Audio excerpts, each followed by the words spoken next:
आज का टॉपिक है नॉर्मल डिस्ट्रीब्यूशन।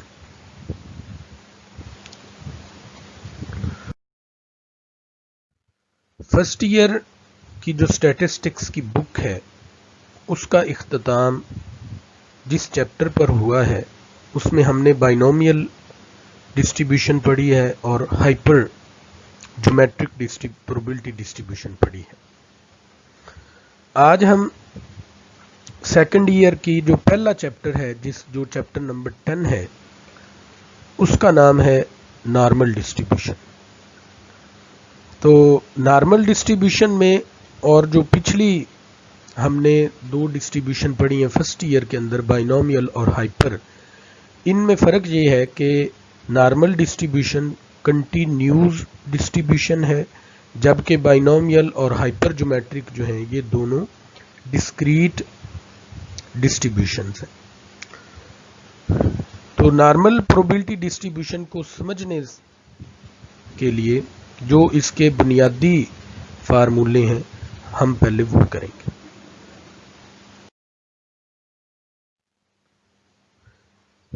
आपकी बुक में पेज नंबर 5 पे थ्योरम नंबर है 10.3, जिसमें सबसे पहला फार्मूला ये है कि probability for z is less than a is equal to phi of a। ये आपने ज़हन में रखना है कि z जो है z या z, ये अगर प्रोबेबिलिटी इसकी पूछी हो तो फिर ये फाई ऑफ a के इक्वल है। तो ये राइट साइड के पे जो ऑपरेटर है या साइन है इसको आपने फाई पढ़ना, phi of a। Probability for z is less than and equal to a is equal to phi of a। दूसरा फार्मूला है ग्रेटर देन वाला कि अगर z is greater than and equal to a आ जाए, probability of z is greater than and equal to a, तो इसको आप 1 माइनस फाई ऑफ a लिखेंगे।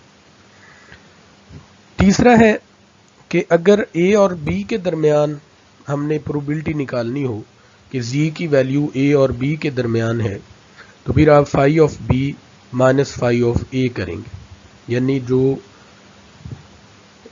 लेटर बाद में है, जो नंबर बाद में है b, उसको पहले उसका फाई, और जो पहले नंबर है a उसका फाई माइनस के बाद।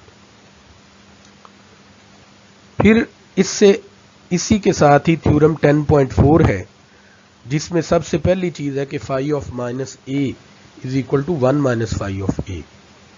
तो इसको अगर आप ज़हन में रखें तो ये जो थ्योरम 10.3 का दूसरा फार्मूला है z is greater then a, वो फाई ऑफ माइनस a के बराबर भी है। फिर z is greater then a जो है वो फाई ऑफ माइनस a के भी बराबर है, यानी उसका दूसरा और इसका दूसरा ये सेम फार्मूला है, यानी आप 1 माइनस फाई ऑफ a भी लिख सकते हैं और फाई ऑफ माइनस a भी लिख सकते हैं। z mod is less than and equal to a, ये 2 फाई ऑफ a माइनस 1 के इक्वल है, यानी z के ऊपर अगर मॉड वैल्यू हो तो 2 फाई ऑफ a माइनस 1।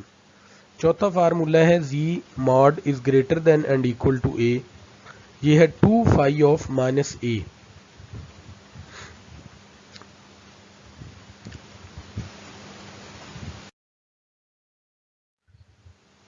इसके बाद छोटा सा ये एक टेबल है, आप इसको ज़हन में रखें कि अगर जो क्वेश्चन आपको एक्सरसाइज में के तौर पर दिए जाएंगे, या जो एक्सरसाइज इस चैप्टर की 10.1 और 10.2 दो एक्सरसाइजेज हैं, अगर क्वेश्चन की स्टेटमेंट के अंदर लेस देन का वर्ड आ जाए, फ्यूअर देन आ जाए, लोअर देन आ जाए, एट मोस्ट आ जाए, टू द लेफ्ट आ जाए, बिलो आ जाए, तो आप जो उसकी एक्सप्रेशन बनाएंगे प्रोबेबिलिटी निकालने के लिए उसमें आप लेस देन एंड इक्वल का साइन इस्तेमाल करेंगे।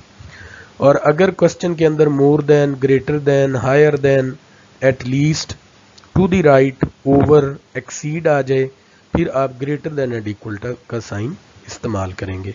तो ये चीज़ें अगर आप पहले याद कर लें तो फिर आसानी हो जाएगी क्वेश्चन को सॉल्व करने के अंदर।